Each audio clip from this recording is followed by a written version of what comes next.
7,000 years ago, long before the concept of being late even existed, you find yourself waking up on the ground. There's no clock, no phone, nothing you can think of, just a rock. The sun has already begun to rise, and your task this time is to make a clock. Don't forget to subscribe so you don't miss out on these kinds of fascinating historical stories. Here's the problem, and no one's there to warn you. It's not enough to simply measure time. A group of hungry and exhausted strangers needs to agree on the concept of now. Everyone's now is different. For some, it's sleep. For others, a moment that's long since passed. This situation creates confusion rather than social order. You look around carefully. There's no sundial, no candle, no water clock. There's only the ground, the scorching sun overhead, and the shadow stretching from a rough stone at your feet. Your first priority is to survive. If you don't make it until sunset, you won't be able to measure anything. That's why at first you'll spend some time trying to figure out what to do, finding plants and fruits to help you survive. This effort to survive forms the foundation of your quest to make sense of time. One day, as you're chewing on a root or flinching at the sight of a snake, you'll notice that rock. Its shadow isn't just sitting there, it's moving. As the sun rises, the shadow begins to stretch toward the west. By noon, it's almost gone, tucking itself tightly beneath the rock as if hiding. Come evening, it stretches again, this time toward the east, pointing in the exact opposite direction. The next day, the cycle repeats. This goes on forever, and you come to realize it. This isn't something that happens by chance. It is order itself. And the brain, while trying to survive something far greater than a lion, is first drawn to such patterns. So you start using it. At first, a rough statement like, "Let's meet when the shadow is short," makes the difference between an organized hunting party and 4 people scattering in 4 different directions. In a way, it actually works, until the sky becomes overcast. On a cloudy afternoon, the sky turns a flat gray, the shadows disappear, and suddenly the whole system becomes useless. People come to meet you, but no one is there because no one knows the time. This might be the hardest lesson in creating a time system from scratch. A system that only works on sunny days isn't a system at all. It's a game of chance with extra steps.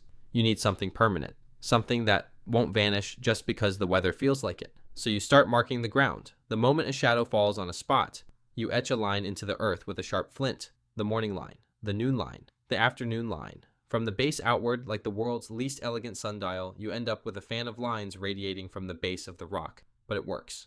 Now, even if the sun is peeking through the clouds, the moment it appears, you can look down and get a rough idea of what time it is.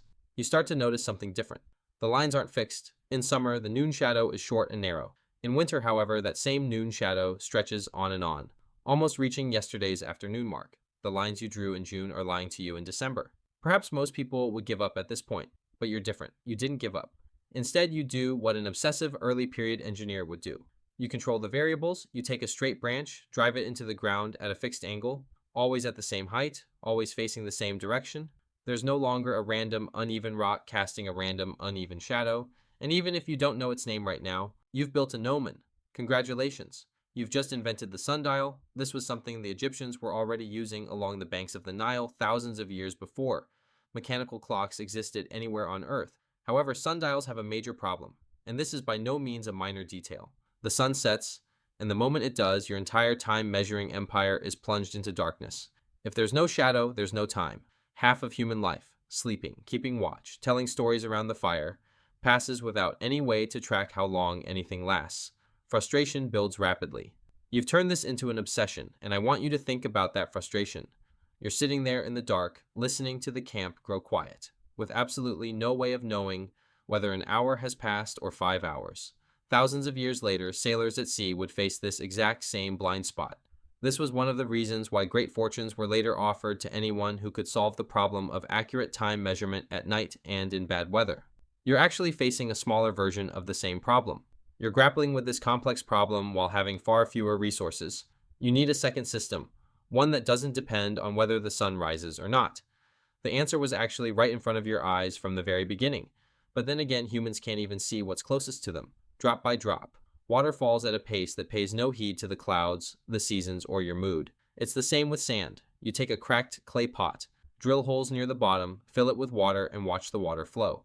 It's slow and erratic. In the first few attempts, the water seeps in different directions, but eventually you end up with a vessel that flows at a steady, monotonous, and reliable pace.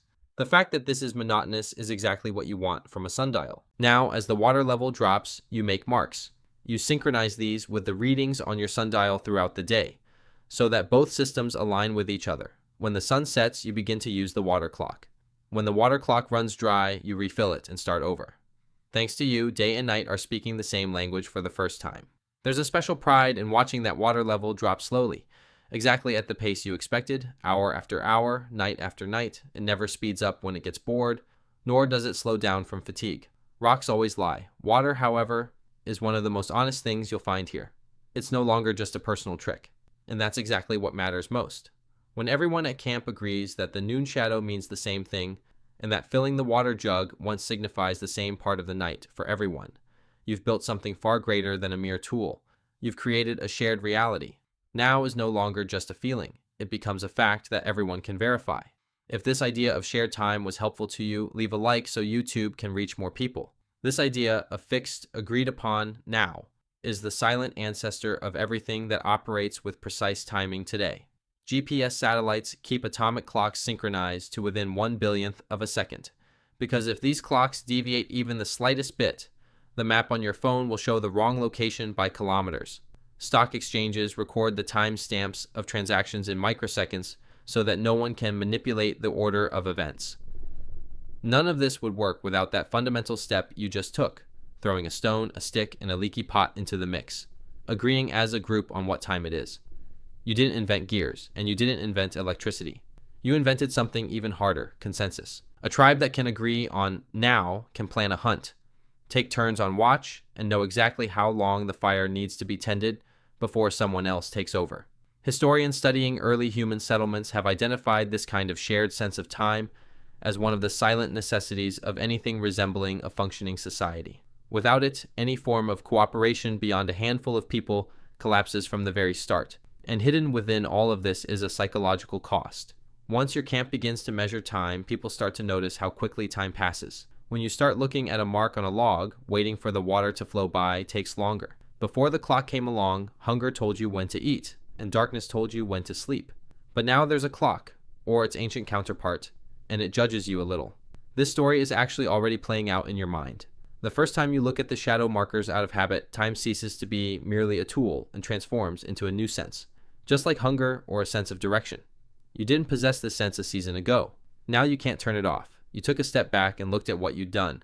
A ring of scratches in the dirt. On top of it, a cracked pot with a hole in it, two separate systems standing side by side, somehow managed to answer a simple question that once seemed impossible. Right now, what time is it for all of us? I'm sure you ask this at least 5 times a day, and now that humanity has a clock, a sense of time, it's only a matter of time before someone shows up 5 minutes late to a meeting and uses traffic as an excuse, or reveals the lie that they overslept. The wordplay is entirely intentional. In my previous video, I talked about how to make a mirror out of a stone. I don't want you to miss it.